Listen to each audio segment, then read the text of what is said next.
Everyone, तो कैसे हैं आप सब लोग। यानी कि अपन ने लास्ट लेक्चर के अंदर एडजस्टमेंट स्टार्ट किया था, जिसमें अपन ने बताया था कि पार्टनर जो रिटायर होता है उसके बाद जो रिमेनिंग पार्टनर रहते हैं उनका जो कैपिटल का एडजस्टमेंट वो 3 टाइप्स होता है। जब क्वेश्चन में एक बार कैपिटल गिवन हो, जो कि अपन ने लास्ट लेक्चर में देख लिया है, कैपिटल गिवन थी। ये सेकंड वाला है जिसमें कि कैपिटल गिवन नहीं है फर्म की, तो अपन यहां पर किस तरीके से एडजस्टमेंट करते हैं वो अपन इस वाले क्वेश्चन में पढ़ने वाले हैं। ठीक है, तो अपन ने बताया था कि 3 टाइप से एडजस्टमेंट होते हैं, ऑलरेडी कैपिटल गिवन, और जब कैपिटल गिवन ना हो, और तीसरा जिसमें मिनिमम कैश बैलेंस वगैरह लिखवाएगा और जो रिटायर हो रहा पार्टनर उसका बैलेंस पे करेंगे, तो वो तीसरा एडजस्टमेंट है। जब उसको कराएंगे तो आपको समझाएंगे। ठीक है, ये सेकंड एडजस्टमेंट है। यहां पर कैपिटल का जो अमाउंट है वो गिवन नहीं है, न्यू फर्म की जो कैपिटल है ना वो गिवन नहीं है। ये सेकंड एडजस्टमेंट। पहला जो अपन ने लास्ट लेक्चर में किया उसमें कैपिटल गिवन थी 30,000 की। ठीक है, तो अब जरा सुनते हैं, स्टार्ट करते हैं क्वेश्चन। देखो लिखा हुआ है N S and B are partner in a firm sharing a profit and loss in the proportion of 1/2, 1/6 and 1/3। ठीक है, ये पार्टनर थे 1/2 में, 1/6 में, 1/3 में रेस्पेक्टिवली।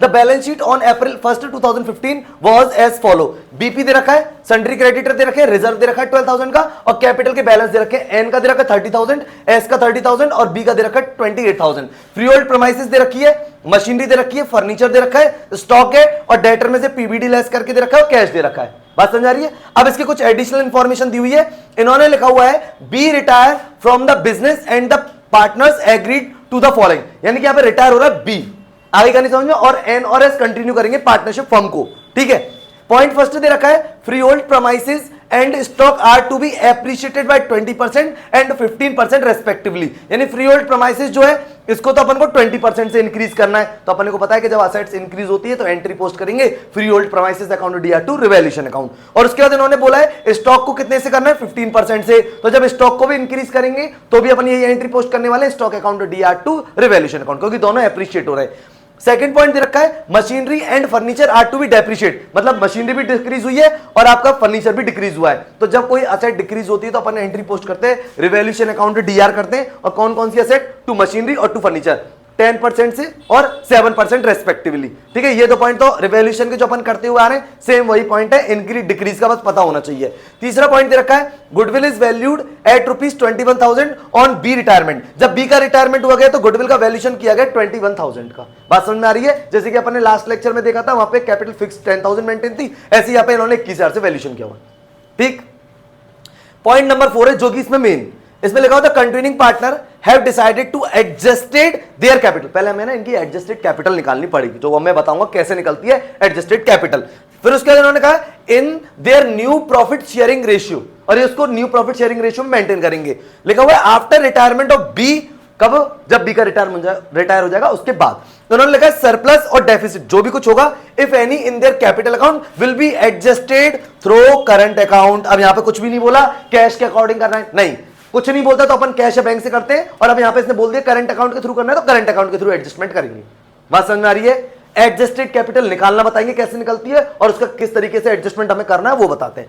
उन्होंने फिर पॉइंट नंबर 5 दिया बैड डेप्ट reserve is to be increase to ₹1,500, मतलब 1,500 रुपए तक इंक्रीज करना है बैड डेप्ट का प्रोविजन। पहले से कितना बना हुआ 1,000 का, 500 रुपए और बढ़ाएंगे, एंट्री पोस्ट हो जाएगी revaluation account DR to PVD. इसमें जो इस क्वेश्चन कराने का जो अपन का मकसद है वो ये है कि जो पार्टनर है वो कैपिटल का एडजस्टमेंट कैसे करते हैं। तो अपन ने पहला तो बता दिया कि जब कैपिटल ऑलरेडी क्वेश्चन में गिवन हो न्यू फर्म की। ठीक है, दूसरा दे रखा है कि हमको जब कैपिटल गिवन नहीं हो, तो जब कैपिटल अपने को गिवन नहीं होगी तो उसके लिए अपने को क्या करना पड़ेगा, एडजस्टेड कैपिटल के थ्रू एडजस्टमेंट करना पड़ेगा। तो जो कि अभी हम इसमें भी बताएंगे। ठीक है, तो देखो सबसे पहले स्टार्ट कर रहे हैं रिवैल्यूएशन अकाउंट। एक बार वो देखो आप, रिवैल्यूएशन अकाउंट। अब देखो रिवैल्यूएशन अकाउंट क्या कह रहा है उसको देख लेते हैं एक बार। Particular amount then particular amount, particular amount then particular amount. ठीक है, स्टार्ट करते हैं। पहला पॉइंट इसमें दे रखा है पहले फ्री होल्ड प्रीमाइसेस 20% से बढ़ानी। फ्री होल्ड प्रीमाइसेस है 40,000 का 20% करेंगे तो 8,000। ठीक है, यहां पे लिखेंगे बाय फ्री होल्ड प्रीमाइसेस 8,000 से। बोलो ये बात समझ में आ गई। फ्री होल्ड प्रीमाइसेस दे रखी है 8,000 से। उसके बाद इन्होंने बोला है यहाँ पे कि इसको स्टॉक को कितने परसेंट से इंक्रीज करना है, 15% से। जरा देखना स्टॉक कितने का दे रखा है 22,000, तो 22,000 का अपन लोग निकालेंगे 15%। ठीक है, तो देखो 22,000 इंटू 15% ये आएगा 3,300। तो ये भी अपने को प्रॉफिट है, तो यहां पे लिखेंगे बाय स्टॉक 3,300 लिखेंगे यहां पे। तो ठीक है, 2 पॉइंट समझ में आ गए। यानी कि इसको क्या करना था, एप्रिशिएट करना था।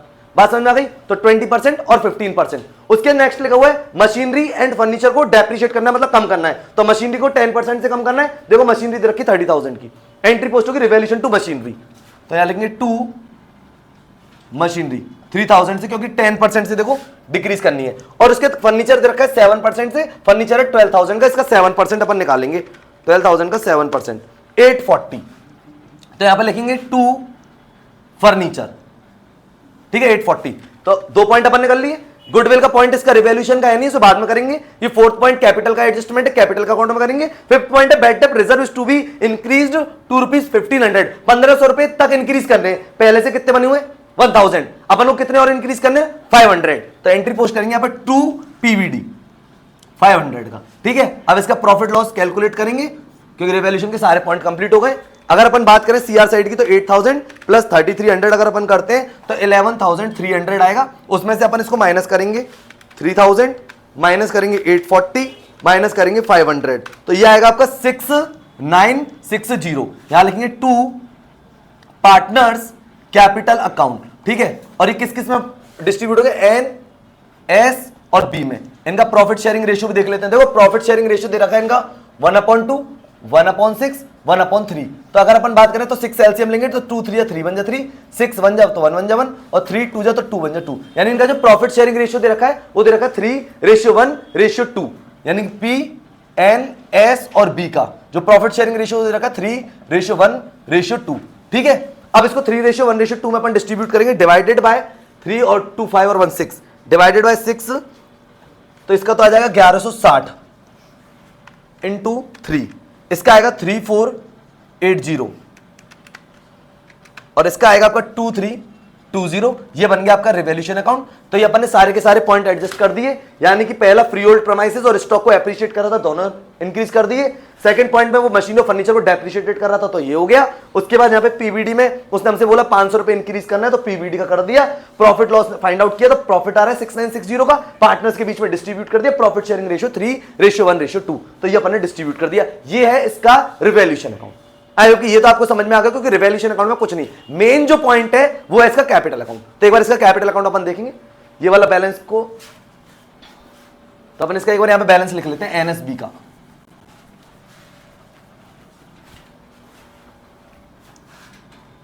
$3480,1160 और 2320, ठीक है। अब अपन स्टार्ट करेंगे इसका कैपिटल अकाउंट, ठीक है। अब देखो कैपिटल अकाउंट किस तरीके से बनेगा।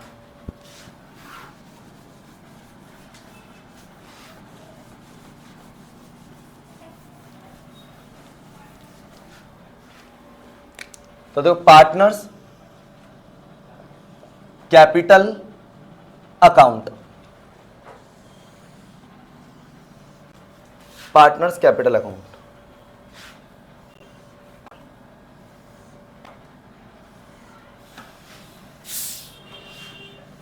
पर्टिकुलर और 3 amount column.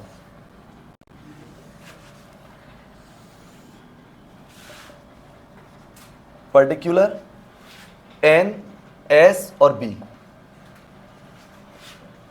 Particular, N, S और बी। अब देखो इस पे ध्यान देना है किस तरीके से करेंगे इस क्वेश्चन को, ठीक है। देखो सबसे पहले हम लोग क्या करते हैं, कैपिटल का बैलेंस ट्रांसफर करते हैं ना, तो लिख दिया by balance brought down, N, S और बी का 30,000, 30,000 और 28,000। पूरा ध्यान देना किस तरीके से करना है, 30,000, 30,000 और 28,000, ठीक है। ये हमने बैलेंस लिख दिए तीनों के, एन, एस और बी के।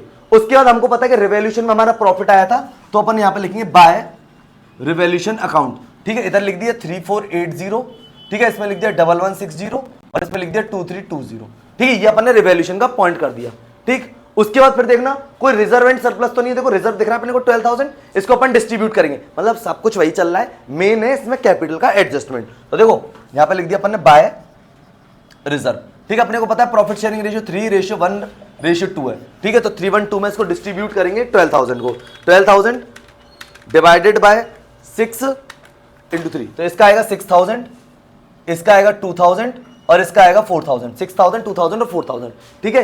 ये आ गया 6, 2 और 4। उसके बाद देखो इसमें कोई और लॉसेस वगैरह तो कुछ नहीं दे रखा, अगर लॉस होता तो अपन यहाँ पे इसको डिस्ट्रीब्यूट करते, ठीक है। यहाँ तक अब बात कर लेते गुडविल वैल्यूड हुई है 21,000 की बी के रिटायर पे। तो देखो ना यहाँ पे वर्किंग नोट बना रहे हैं, जरा देखना बीज गुडविल, तो 20 गुडविल निकालेंगे तो देखो गुडविल जो दे रखी है वो दे रखी है अपने को 21,000, ठीक है। और बी का जो प्रॉफिट शेयरिंग रेशियो दे रखा है वो दे रखा है 2/6, तो 2/6 निकालेंगे इसका 21,000 डिवाइडेड बाय 6 × 2, ये इसकी गुडविल आ रही है 7,000 की, ठीक है, किसकी बी की गुडविल, ठीक है। अब इसकी बी की गुडविल को देगा कौन कौन, जिसको गेन हुआ है। तो जरा समझने की कोशिश करना इसमें है क्या। प्रॉफिट शेयरिंग रेशियो तो दे रखा 3:1:2। अब एक बार ये देख लेते हैं इनका कोई इस क्वेश्चन के अंदर इनको न्यू प्रॉफिट शेयरिंग रेशियो दे रखा है, तो देखो हमको तो कहीं नहीं दिख रहा है इसमें न्यू प्रॉफिट शेयरिंग रेशियो, तो अपने को पता है ये तो गया, तो इसका मतलब ये इनका क्या है न्यू प्रॉफिट शेयरिंग रेशियो, और ये इनका क्या है गेनिंग रेशियो। बात समझ आएगी, जब तक कोई भी इंफॉर्मेशन नहीं दे रखी होगी, ठीक है। तो अब कर लेते हैं अपन इसको, तो देखो 7,000 डिवाइडेड बाय 3:1 में डिस्ट्रीब्यूट करना है, डिवाइडेड बाय 4 इंटू करेंगे 3, तो 5250 एंट्री पोस्ट होगी इसमें एंस कैपिटल अकाउंट डीआर, उसके बाद होगी S capital account DR to B's capital account, ठीक है। ये देगा इसको 5250, ठीक है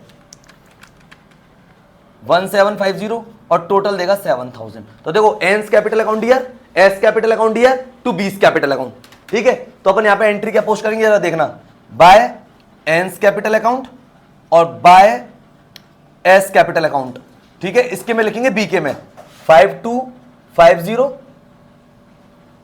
और 1750, ठीक है। ये अपन ने गुडविल की एंट्री यहां पे कर दी, जैसे अपन सारे क्वेश्चन में करते हुए gaining partner to retiring partner, ये एंट्री पोस्ट कर दी। अब यहां पे लिखेंगे टू बीज कैपिटल अकाउंट, ठीक है। अब जरा देखना एन के में कितना लिख रहे हैं 5250 और एस के में लिख रहे हैं 1750, और बी तो रिटायर हो ही रहा है, बात समझ में आ गई। यहां पे बी रिटायर हो गया, ये अपन ने काम कंप्लीट कर दिया। अब सुनो यहां पे मेन पॉइंट था पॉइंट नंबर 4, इसमें लिखा हुआ था continuing partner have decided to adjusted their capital in their new profit sharing ratio, ये मेन पॉइंट है एडजस्टिंग। अब निकालेंगे एडजस्टेड कैपिटल क्या होती है, और उसको अपन को एडजस्ट करना है जब बी रिटायर हो रहा है। तो जो भी सरप्लस और डेफिसिट आएगा उसको ये लोग करंट अकाउंट से मेंटेन करेंगे, यहां पे बोल दिया है, कुछ भी नहीं कहता तो कैश और बैंक से अपन करते, बात समझ आ रही है। और इसमें कहीं पे भी ये बात नहीं दे रखी है कि अपने को बी को पेमेंट करना है या नहीं करना, तो अपने को पता है जब तक कोई भी इंफॉर्मेशन नहीं होगी तो जो पार्टनर रिटायर होता है उसके पूरे के पूरे अमाउंट को लोन अकाउंट में ट्रांसफर करते हैं। कहीं पे भी दे रखा है इस क्वेश्चन में कि बी को पेमेंट करना है, कहीं नहीं है। तो अपन पहले काम करते हैं, पहले लिखते देखो बीज लोन, बहुत अच्छे से समझना है इसको, बीज लोन। तो लोन अकाउंट में ट्रांसफर करते देखो इसका 28,000 प्लस 2320 प्लस करेंगे 4,000 प्लस करेंगे 5250 और प्लस करेंगे 1750, तो ये हो गया आपका 41320, ये आ गया। तो इसको यहां पे लिखेंगे 41320, ठीक है। ये काम कंप्लीट हो गया 41320, ये हो गया अपना बी। तो अपने बी का जो कैपिटल का पैसा था बीज लोन में ट्रांसफर कर दिया। कई बार पूछा जाता है कि जब कोई पार्टनर जो रिटायर हो रहा है उसकी कैपिटल को जब लोन अकाउंट में ट्रांसफर करते हैं तो क्या एंट्री पोस्ट करते हैं, एंट्री पोस्ट होती है बीज कैपिटल यानी retiring partner capital account DR to loans account. तो जैसे अब यहां पे बीज आ रहा है तो अपन ने एंट्री पोस्ट करी B's capital account DR to B's loan, तो कैपिटल अकाउंट में टू बीज लोन आ गया 41320। बात समझना कि पहला पॉइंट। अब इसको थोड़ा सा अच्छे से समझना, देखो ये गुडविल वाला वर्किंग नोट इसको मैं हटा रहा हूं। अब कैपिटल के एडजस्टमेंट का वर्किंग नोट देखना किस तरीके से होगा, क्योंकि ये दूसरा एडजस्टमेंट है। जो अपन ने लास्ट लेक्चर में बात करी थी तो वहां तो कैपिटल गिवन थी 30,000 की और न्यू प्रॉफिट शेयरिंग रेशियो में डिस्ट्रीब्यूट करी थी, और जो भी डेफिसिट आया था वो कैश और बैंक के थ्रू कर दिया था। यहां पे न्यू फर्म की जो कैपिटल वो गिवन नहीं है, तो यहां पे एडजस्टमेंट कैपिटल एडजस्टेड कैपिटल निकालने के बाद काम करेंगे। अब सुनना एक मिनट ढंग से, हम पहले एन और एस की एडजस्टेड कैपिटल निकालने, मतलब इसको कहते हैं बैलेंस, बैलेंस निकालने। आप तो ये देखो सबसे पहले बैलेंस, तो आपको समझ में आएगा, वर्किंग नोट है अच्छे से। देखो एन की बात करते हैं, देखो 30,000 प्लस करेंगे 3480 और प्लस करेंगे 6,000, ये टोटल आ रहा है 39,480, यहां का टोटल है।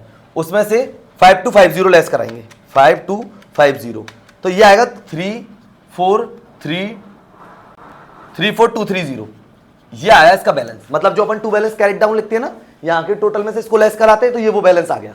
यहां का टोटल करा, ये लेस कराया, ये आ गया 34,230। बात समझ आ गई, ये बैलेंस है, कोई दिक्कत है। अब ऐसी जरा एक बार देखो एस का 30,000 प्लस करेंगे 1160 प्लस करेंगे 2,000, तो ठीक है ये आ गया यहां का तो आ रहा है 33,160, उसमें से लेस कराएंगे 1750, तो ये आ गया इनका 31410, ये आ गया इनका बैलेंस। यानी कि यहां के टोटल में से इसका टोटल लेस कराया तो इसका आ गया, एस के उसके टोटल में से इधर की साइड का टोटल लेस कराया तो ये आ गया 31410। अच्छे समझ में आ गई। एक बार इसको क्रॉस चेक कर लेते हैं, इतना ही आ रहा है क्या। 30,000 प्लस कर लेते हैं 3480 प्लस कर लेते हैं 6000 और माइनस करा देते हैं इसमें से 5250, तो ये आ गया 34230। ठीक है, एक बार इसका देख लेते हैं। 30,000 प्लस करते हैं इसमें 1160 प्लस करते हैं इसमें 2000 और इस 33160 में से माइनस करेंगे 1750, तो इसका आ रहा है 31410। ये आगे बैलेंस डन।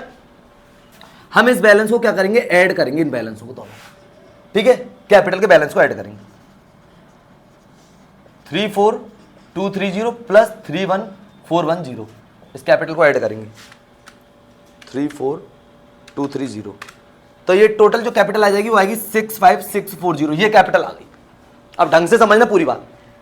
इससे पहले कहा था कैपिटल गिवन थी, इस पूरे क्वेश्चन में कहीं पे भी कैपिटल गिवन नहीं है, तो हमने क्या करा, एन और एस का जो बैलेंस था वो लिख दिया और इस बैलेंस को टोटल कर दिया। अब एक बात समझना पूरी बात, ये फर्म की कैपिटल है पूरी 65640, ये फर्म की कैपिटल है।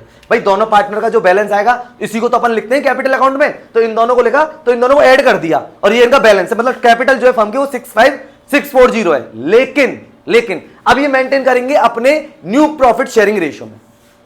न्यू प्रॉफिट शेयरिंग, और अपने को पता है न्यू प्रॉफिट शेयरिंग रेशियो 3:1 है, क्योंकि ये तो चला गया और कोई भी इंफॉर्मेशन नहीं है, तो ये गेनिंग था और ये इनका क्या है, न्यू प्रॉफिट है। तो जरा देखना 65640 को, तो एक तो निकालेंगे अपन इसमें एन्स कैपिटल का बैलेंस और एक निकालेंगे एस कैपिटल।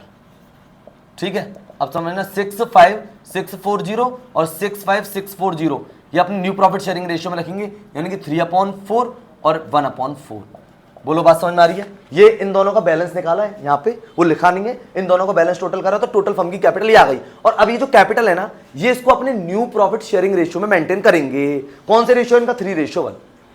बात समझ में आ गई। तो ये अपन को मेंटेन करना है। 65640 डिवाइडेड बाय 4 × 3, यह आएगा 49230 और यह आएगा 16410, यानी कि ये करेगा 49,230 और ये करेगा 16,410। बात समझ में आ रही है। ये इतनी मेंटेन करेंगे कैपिटल। अब यहां पे लिखना पड़ेगा, देखना ढंग से। अब टू बैलेंस कैरिड डाउन। अब एन का मैं तो लिखूंगा 49230 और एस में लिखूंगा 16410 और इसका तो कंप्लीट हो ही गया। ये मेंटेन करना है बस। पहले गिवन थी 30,000, तुमने यहां पे लिख दी थी वो 18,000 टोटल। अब नहीं है गिवन, तो हमने क्या करा, इन दोनों के बैलेंसों को निकाला, टोटल करके ये निकाल दिया और इस बैलेंस को प्रॉफिट शेयरिंग रेशियो में न्यू में डिस्ट्रीब्यूट कर दिया 3 और रेशियो 1 में, तो 3/4 और 1/4 और इसको अपन ने कैरेट डाउन में लिख दिया। बात समझ में आ गई। और इन्होंने बोला अब जो भी बैलेंसिंग फिगर आएगा, चाहे वो यहां पे आए चाहे वो यहां पे आए, वो करंट अकाउंट से करना है। कुछ भी नहीं बोलता तो कैश से करता या बैंक से करता। अब इसने बोल दिया कि current account through current account, तो मैं करंट अकाउंट मेंटेन करूंगा। बात समझ में आ गई। कोई दिक्कत है, कोई परेशानी है? एक बार इसको क्रॉस चेक कर लेते हैं। 65640 डिवाइडेड बाय 4 तो 16,410 और इंटू 3 तो ठीक है। अब देखो, अब यहां पर ढंग से समझना क्या है। एन की बात कर लेते हैं पहले। 30,000 प्लस 3480 प्लस 6,000, इधर आ रहा है इसका 39, ढंग से समझना 39,480 इसका सीआर साइड का बैलेंस है बस, एन का है ना। अब जरा एन का इधर की देख लो, 49,230 प्लस 5250, इधर की साइड का बैलेंस इसका आ रहा है, इधर की साइड का बैलेंस आ रहा है इसका 54,480। अब एक बात बताओ, इसका डीआर साइड का बैलेंस ज्यादा है ना और इसका सीआर साइड का बैलेंस कम है, तो अब इससे क्या है, मंगवाएंगे। लेकिन यहाँ पे पैसे के थ्रू तो एडजस्टमेंट करना नहीं है, कैश और बैंक के थ्रू करना है करंट अकाउंट। तो यहाँ पे पता है लिखेंगे बाय करंट अकाउंट। ठीक है, बैलेंसिंग फिगर। अब कितने का डिफरेंस है वो देख लो, 54,480 माइनस 39,480, यह आएगा 15,000 रुपए का डिफरेंस। सीधा सीधा 15,000 रुपए का डिफरेंस है। बोलो पहले ये पॉइंट समझ में आ गया अच्छे से। ये डिफरेंस आया 15,000 का। कैसे, पहले इन दोनों का बैलेंस निकाला, उनको ऐड किया, टोटल फर्म की कैपिटल ये हो गई और इसको 3:1 में मेंटेन करेंगे। 49,230 और 16410 इनको यहां लिख दिया। अब जो भी डिफरेंस आएगा, चाहे वो यहां पे आए चाहे वो यहां पे आए, वो करंट अकाउंट के थ्रू अपन को एडजस्ट करना है। तो यहां पे आ रहा है इसका कम, क्योंकि यहां इसका डीआर साइड तो आ रहा है 54,480 और सीआर साइड का था 39,480, तो माइनस करा के बैलेंस निकाला 15,000। बोलो ये बात समझ आ गई, कोई दिक्कत है इसमें? अब जरा बात कर लेते हैं एस के बारे में। तो देखो 30,000 प्लस करेंगे 1160 प्लस करेंगे इसमें 2000, तो यानी कि इसका आ रहा है 33,160, यानी इधर की साइड का बैलेंस आ रहा है एस का 33,160 आ रहा है यहाँ का, ठीक है। और एक बार अपन इधर का टोटल देख लेते हैं इसका कि एस का कितना आ रहा है, तो 16,410 प्लस 1750, इधर आ रहा है इसका 18,160। अब ढंग से समझना पूरी बात, इसका यहाँ कितना आ रहा है 33,160 इसका, और ये कितना रहा 18,160, तो इसका मतलब इसका कौन सी साइड ज्यादा है, सीआर, तो इसका मतलब करंट अकाउंट इसका कहां पे आएगा, इधर की साइड। बात समझ में आ रही है क्या, बोलो कोई समस्या है? तो यहां लिखेंगे बाय 2S करंट अकाउंट, यहां पे लिख देना किसका था ये एन, तो 2 बाय एंस करंट अकाउंट, ठीक है। बैलेंसिंग फिगर, ठीक, कितना आ रहा है, डिफरेंस निकालेंगे 18,160 और 33,160 में, तो ये आएगा 15,000 रुपए का डिफरेंस आ गया, 15,000 रुपए का करंट अकाउंट इसका आ गया।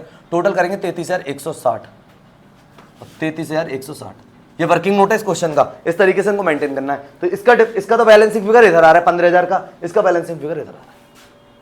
बात समझ में आ रही है? ये क्वेश्चन में कुछ नहीं था, बस ये था कि न्यू फर्म की कैपिटल गिवन नहीं थी, तो हमने क्या करा, जो पार्टनर रह गए रिमेनिंग पार्टनर बी के तो ट्रांसफर कर दिया लोन में, इनका बैलेंस निकाला, यहां से माइनस करने का, जो आप लिखते हो ना टू बैलेंस कैरिड डाउन, वो लिखा नहीं, वो हमने यहां लिख लिया, इन दोनों को ऐड कर लिया 65640 हो गया, और इसको डिस्ट्रीब्यूट कर दिया 3:1 में। इतनी कैपिटल इनको मेंटेन करनी है, ठीक है। अब इन्होंने कहा जो भी सरप्लस या डेफिशिएंसी आएगी वो करंट अकाउंट के थ्रू करनी है। अगर ये लाइन नहीं होती तो हम इसको कैश या बैंक के थ्रू कर देते, तो यहां पे लिखते इस जगह पे अपन बाई कैश या बाई बैंक, और इधर लिखते बाई कैश या बाई बैंक, लेकिन अब इन्होंने करंट अकाउंट के थ्रू एडजस्टमेंट कराया तो हमने करंट अकाउंट के थ्रू एडजस्टमेंट कर ली। बोलो बात समझ आ रही है? कोई दिक्कत है इसमें, कोई परेशानी है?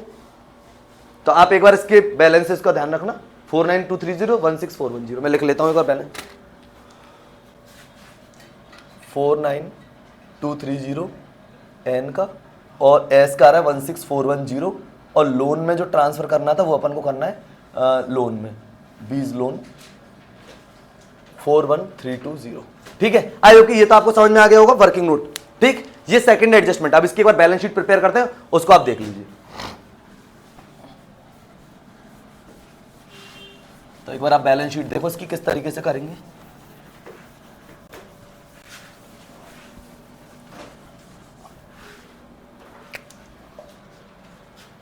बैलेंस शीट, ये दूसरा एडजस्टमेंट चल रहा है कैपिटल का।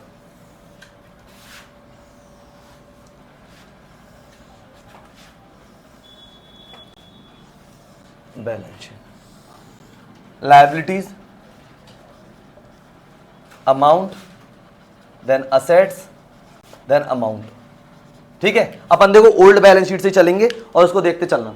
सबसे पहले देखो बीपी, बीपी से रिलेटेड कोई इंफॉर्मेशन नहीं थी, एज इट इज लिख देंगे बीपी को, कितने रुपए का 12,000 का, पहला पॉइंट डन। उसके बाद सन्ड्री क्रेडिटर से रिलेटेड कोई भी इंफॉर्मेशन नहीं थी, एज इट इज लिख देंगे सन्ड्री क्रेडिटर 18,000, ठीक है। उसके बाद आप आगे चलो, रिजर्व डिस्ट्रीब्यूट कर लिया था, ठीक है। कैपिटल का बैलेंस अभी लिखेंगे, लेकिन उससे पहले जरा समझने की कोशिश करना, उससे पहले हमको लोन का लिखना है। यहां पे लिखेंगे अपन बीज लोन अकाउंट, कितना था 41320, बोलो बात समझ में आ रही है?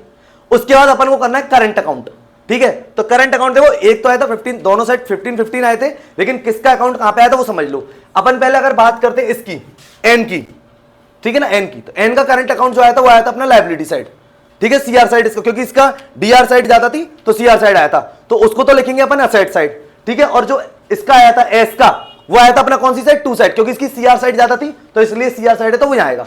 सीआर साइड वाला बैलेंस आता है लायबिलिटी साइड, और डीआर साइड वाला बैलेंस आता है अपना असेट साइड, ठीक है। तो यहाँ पे लिखेंगे एस करंट अकाउंट 15,000 रुपए का। बोलो बात समझ में आ गई?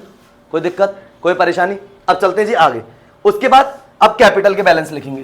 कैपिटल एक तो लिखेंगे किसका, एन का, और एक लिखेंगे एस का, और इनकी जो कैपिटल है 49230 और है 16410, इसका अपन टोटल करके लिख देंगे बाहर, 49230 और प्लस 16410, तो ये आएगा 65640, ठीक है। ये अपन ने कर दिया, कोई परेशानी इसमें? तो देखो जैसे जैसे BP, sundry creditor, reserve but गए, कैपिटल का बैलेंस लिख दिया, बीज लोन लिख दिया, और एस करंट अकाउंट लिख दिया, ठीक है। एस करंट अकाउंट मतलब तुम्हें वैसे समझाऊं, वैसे तो जो सीआर बैलेंस है वो तो लायबिलिटी साइड जाएगा, और जो डीआर बैलेंस है वो असेट साइड जाएगा। लेकिन अगर आपको कंफ्यूजन होती है तो समझने की बात करना कि जो टू साइड आता है ना करंट अकाउंट, वो तो लायबिलिटी साइड, और जो बाई साइड करंट अकाउंट आता है वो असेट साइड, जो बैलेंस जहां पे उतरते हैं।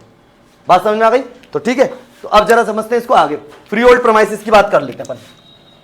फ्री होल्ड प्रमाइसिस, तो देखो फ्री होल्ड प्रमाइसिस था 40,000 और यहां पे कितने परसेंट से बढ़ाई थी? 20% से, यानी 8,000। तो हम यहां पे लिखेंगे 48,000। बात समझ आ रहा? पहला पॉइंट। उसके बाद बात कर लेते हैं मशीनरी के बारे में। तो मशीनरी का क्या था? इसमें दे रखा था 10% से डेप्रिशिएट किया मशीनरी, तो मशीनरी लिखते थे 30,000 के 27,000 आएंगे, क्योंकि 3,000 का क्या कर दिया? कम कर दी। उसके बाद बात कर लेते हैं फर्नीचर। तो देखो फर्नीचर के बारे में इन्होंने बोला था, फर्नीचर को इन्होंने 7% से कम किया था, यानी कि 840 से। तो 12,000 इंटू 7% माइनस का, तो इसका आएगा 11,160, यानी 11,160, 11,160। उसके बाद बात कर लेते हैं स्टॉक के बारे में। तो जरा देखना स्टॉक क्या कह रहा है। यहां पे लिखा हुआ है स्टॉक को आपने 15% से इंक्रीज किया था ना, देख लेते कितना आ रहा था आपका? 22,000 इंटू 15%, यह आया था आपका 3,300, 3,300 आया था। तो ऐड करेंगे तो यह आएगा आपका 25,300। ठीक है, स्टॉक इंक्रीज कर दिया। उसके बाद बात कर लेते हैं सन्ड्री डेटर के बारे में। सन्ड्री डेटर, तो देखो सन्ड्री डेटर तो 20,000 अंदर ही लिखेंगे, ठीक है, सन्ड्री, और लेस करेंगे इसमें से पीवीडी। और अपने को पता है पीवीडी ऑलरेडी हमारा कितने का बना हुआ था? 1,000। कितना मेंटेन करना था? 1,500। तो 500 रुपए आपने रिवोल्यूशन में डाले थे ना, तो हम यहाँ पे 1,500 रुपए लेस करा देंगे, तो यह आएगा आपका 18,500। ठीक, ये बात समझ आ गई अच्छे से। उसके बाद बात कर लेते हैं कैश। तो यहां पे लिख देते हैं जी कैश का, क्योंकि कैश से रिलेटेड कोई भी इंफॉर्मेशन का कुछ नहीं किया, 7,000। ठीक, अब उसके बाद करते हैं करंट अकाउंट के बारे में। तो देखो एस का करंट अकाउंट जो आया था वो तो लिख दिया, और एंस करंट लिखेंगे इधर, एंस करंट अकाउंट 15,000 का। और इसके अलावा और कोई इंफॉर्मेशन नहीं है, और इसका टोटल करेंगे, क्योंकि सारी इंफॉर्मेशन कर ली, फर्स्ट कर लिया, सेकंड कर लिया, गुडविल का कर लिया, कैपिटल का एडजस्टमेंट कर लिया, और रिजर्व का कर लिया। अब इसका एक बार टोटल कर लेते हैं, देखते हैं क्या आता है। 12,000 प्लस 18,000 प्लस 41,320 प्लस करते हैं 15,000 प्लस करते हैं 65,640। तो बैलेंस शीट का टोटल आ रहा है 151,960 आ रहा है। ठीक है, एक बार सेट साइड का चेक कर लेते हैं। 48,000 प्लस 27,000 प्लस 11,160 प्लस 25,300 प्लस 18,500, और प्लस करेंगे इसमें 7,000, और इसमें प्लस करेंगे 15,000। ये भी आ रहा है आपका 151,960। तो दोनों साइड की बैलेंस शीट का टोटल आ गया इक्वल 1,51,960, 1,51,960। ठीक है, सब कुछ कर लिया। इस क्वेश्चन में कुछ नहीं था, मेन पॉइंट था कैपिटल का एडजस्टमेंट। तो जो रिमेनिंग पार्टनर थे दोबारा बताते थे, एन और एस का बैलेंस निकाला, उस बैलेंस को ऐड किया, जो ऐड किया फर्म की कैपिटल हो गई। अब क्योंकि इससे पहले वाला जो क्वेश्चन कराया था तो उसमें तो कैपिटल गिवन थी 30,000, इसमें नहीं थी, तो इसमें अपन ने एन और एस जो रह गए रिमेनिंग पार्टनर, उनका बैलेंस निकाला, उनको ऐड किया, और उसको ऐड करने के बाद उसको न्यू प्रॉफिट शेयरिंग रेशियो में डिस्ट्रीब्यूट कर दिया। न्यू प्रॉफिट शेयरिंग रेशियो था 3:1, क्योंकि इंफॉर्मेशन थी नहीं। ठीक है, तो अपन ने कैरेट डाउन लिख दिया। उसके जो भी बैलेंसिंग फिगर आया, उसने कहा था कि जो भी डेफिशिएंसी और सरप्लस आएगा वो आपको करंट अकाउंट के थ्रू एडजस्ट करना है। तो बात समझ में आई? एन का करंट अकाउंट आया था, एस का करंट अकाउंट आया था। ठीक है, एक का आया था डीआर साइड, एक का आया था सीआर साइड, तो वो करंट अकाउंट अपन ने यहां पे लिख दिए। बात समझ में आ गई? और सारे के सारे एडजस्टमेंट कर दिया, जिसको अप्रिशिएट करना है अप्रिशिएट, डिक्रीज करना था डिक्रीज, इंक्रीज करना था इंक्रीज कर दिया। ठीक है, तो ये था क्वेश्चन का, यानी कि कैपिटल एडजस्टमेंट का सेकंड पॉइंट। आई होप कि ये आपको अच्छे से समझ में आ गया होगा। देखो फिर भी अगर कोई प्रॉब्लम आ रही है तो अब एक और इसका रिवीजन करें, तो मेरे को कमेंट सेक्शन में लिखें, जिससे कि हम आपकी प्रॉब्लम को सॉल्व कर सकें। तो मिलते हैं नेक्स्ट लेक्चर में नेक्स्ट टॉपिक के साथ, तब तक के लिए guys good bye and thank you.